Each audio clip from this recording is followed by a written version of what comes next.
Biblicassette, le commentaire de la Bible, une réalisation de Magnétora.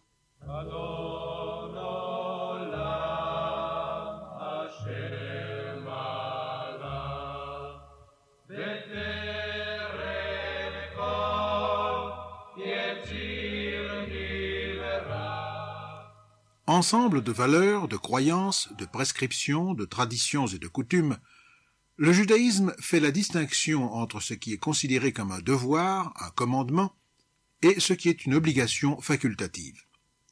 Les commandements, au nombre de 613, touchent les domaines les plus divers de la vie quotidienne et ils sont classés en catégories suivant les domaines de l'activité humaine. L'un d'entre eux, essentiel pour qu'une demeure soit habitable par une famille juive, est l'apposition de la mezouza.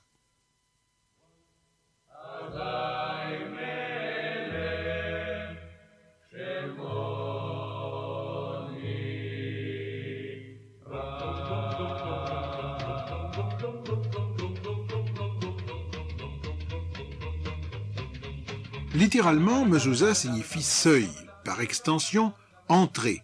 Mais en fait, c'est un petit rouleau en parchemin portant une inscription biblique, celle qui justement ordonne d'apposer une mezouza à l'entrée d'une maison ou d'une pièce habitée. Le texte du Deutéronome nous dit entre autres, chapitre 6, versets 4 à 9 et chapitre 11, versets 13 à 21, « Et tu les inscriras, les paroles de Dieu, sur les linteaux de tes maisons et sur tes portails, sans doute des villes. » Ces versets sont calligraphiés en écriture carrée, dite assyrienne, sur un parchemin fait de la peau d'un animal pur, c'est-à-dire figurant dans la liste des animaux autorisés par les lois alimentaires juives de la cacheroute. Ce petit parchemin, donc, est enroulé, puis inséré dans la mezouza qui peut avoir les formes les plus diverses, mais qui en général est un étui plus ou moins décoré et comportant une petite ouverture. Au dos du parchemin figure le mot Shaddai qui veut dire tout-puissant, ou qui peut être interprété comme l'anagramme de la phrase « Shomer daltot Israël », gardien des portes d'Israël.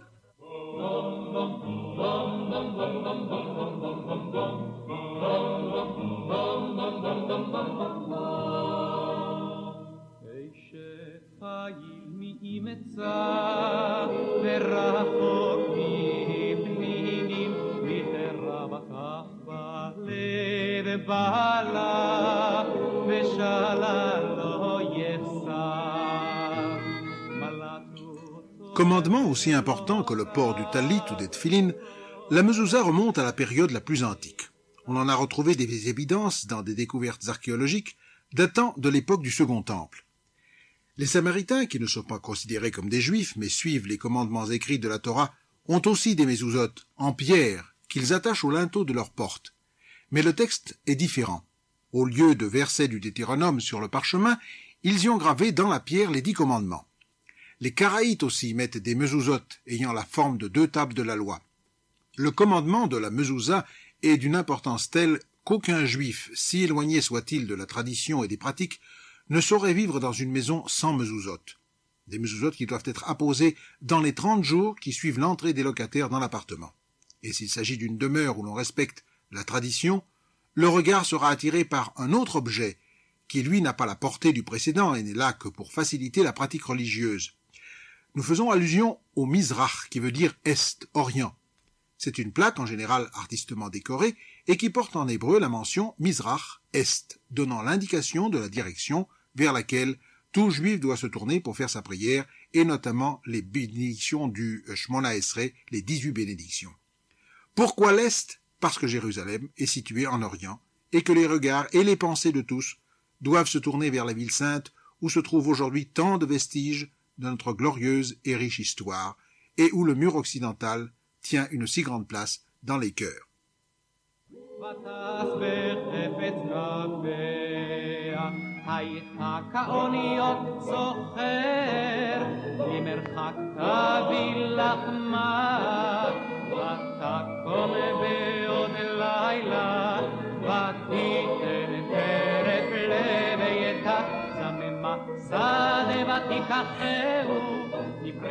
À la synagogue, les places situées du côté de l'Est sont réservées aux rabbins et aux notables de la communauté.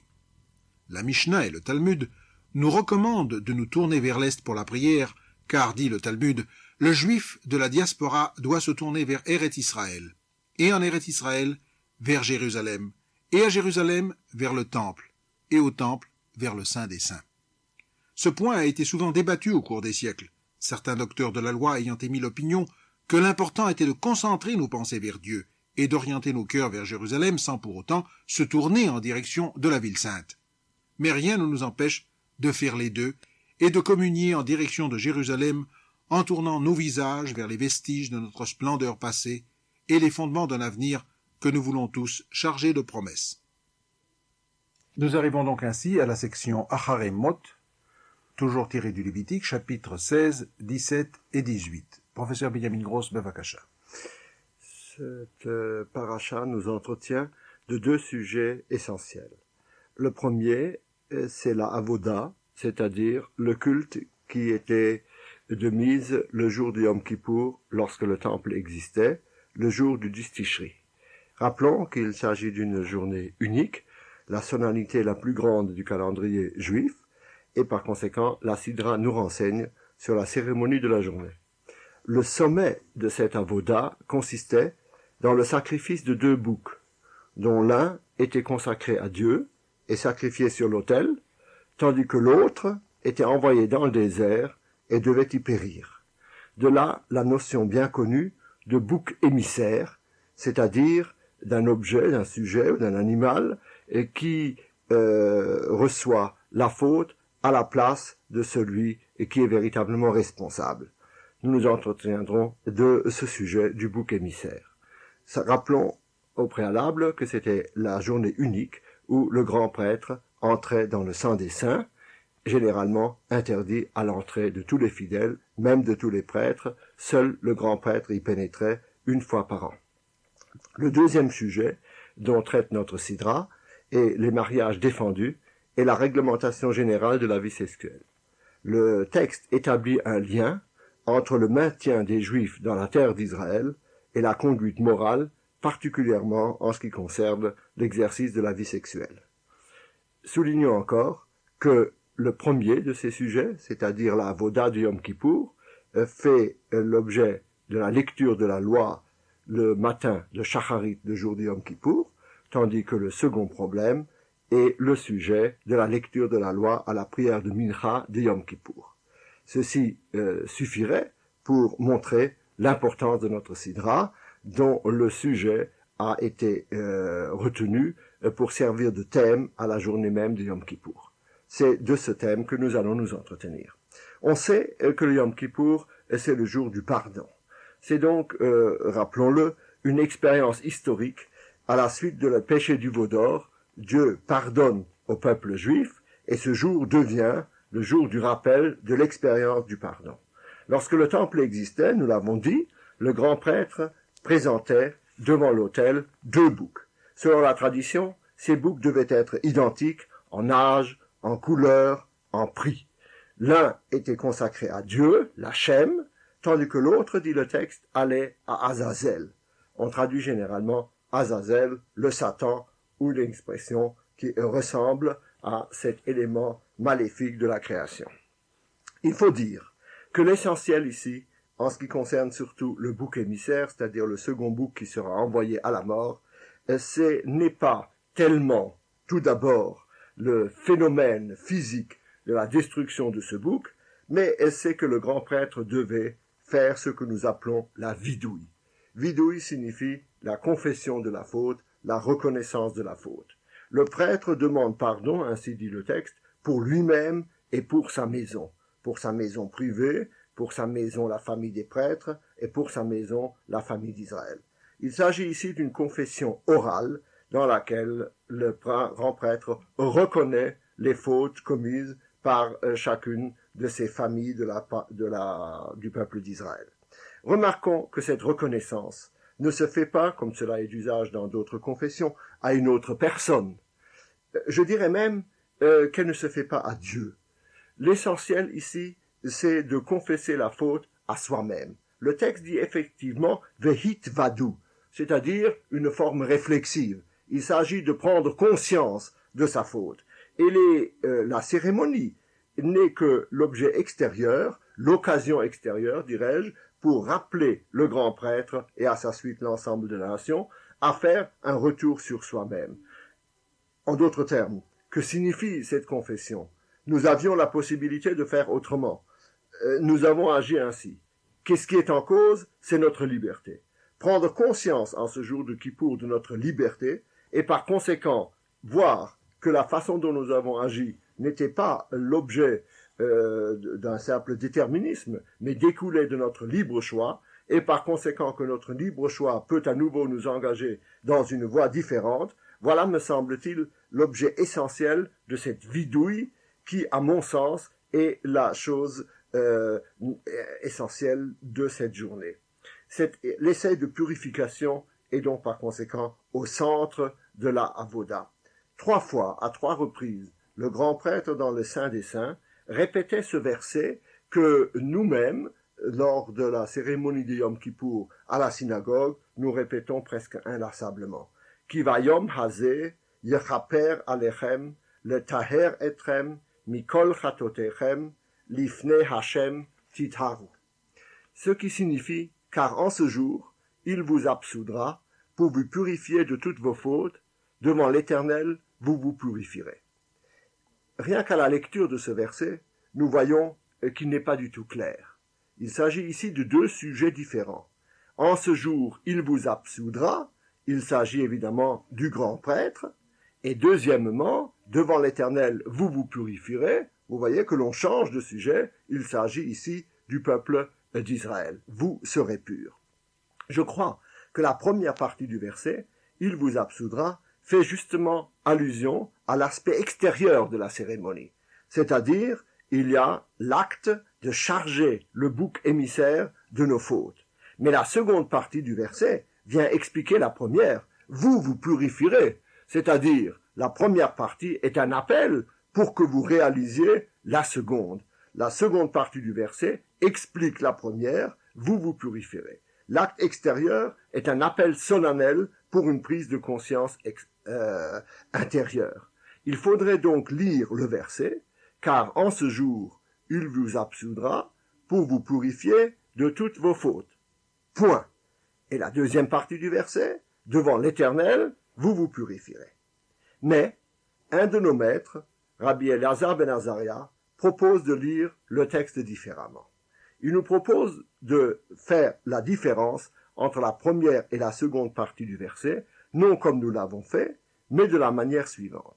Car en ce jour, il vous absoudra pour vous purifier de toutes vos fautes devant l'Éternel, point, vous vous purifierez.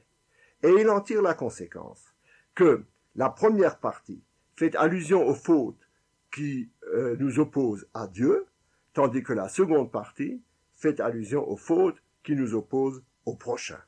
Et par conséquent, il faut comprendre que la seconde partie est la condition de la première. C'est-à-dire que Dieu n'accorde le pardon que si en définitive l'homme a fait un effort pour tout d'abord rétablir sa relation avec le prochain.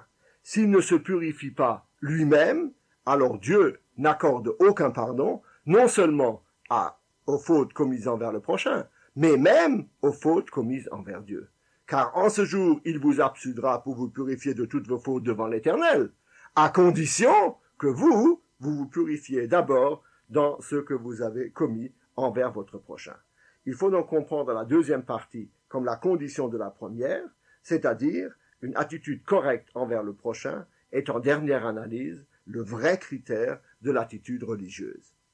Cela souligne, me semble-t-il, l'importance primordiale de l'intention et de l'attitude interne.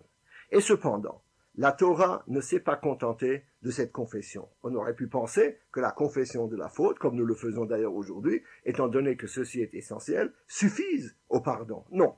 Elle a lié ceci à l'action, et à une action très concrète et très commentée, et dont nous voudrions maintenant dire quelques mots. Et je crois que ce qu'il faut en retenir, c'est évidemment l'acte qui, comme je l'ai dit, doit être une occasion de prise de conscience, car nous pensons que s'il n'y a pas un acte qui revient constamment, eh bien la prise de conscience ne s'exerce pas forcément, elle doit être concrétisée par un appel réel, mais il est évident que que cet appel réel du bouc émissaire a un aspect symbolique, hautement suggestif d'ailleurs, puisque nous voyons que dans la conscience collective d'une manière générale et au-delà du judaïsme, cette notion de bouc émissaire, c'est-à-dire de rejeter la faute sur quelqu'un d'autre que sur celui qui porte la responsabilité réelle, semble être une donnée constante de la conscience humaine. C'est cet aspect qui a surtout retenu l'attention des nations. Je crois que dans la pensée juive, c'est par contre un autre point qui doit être souligné.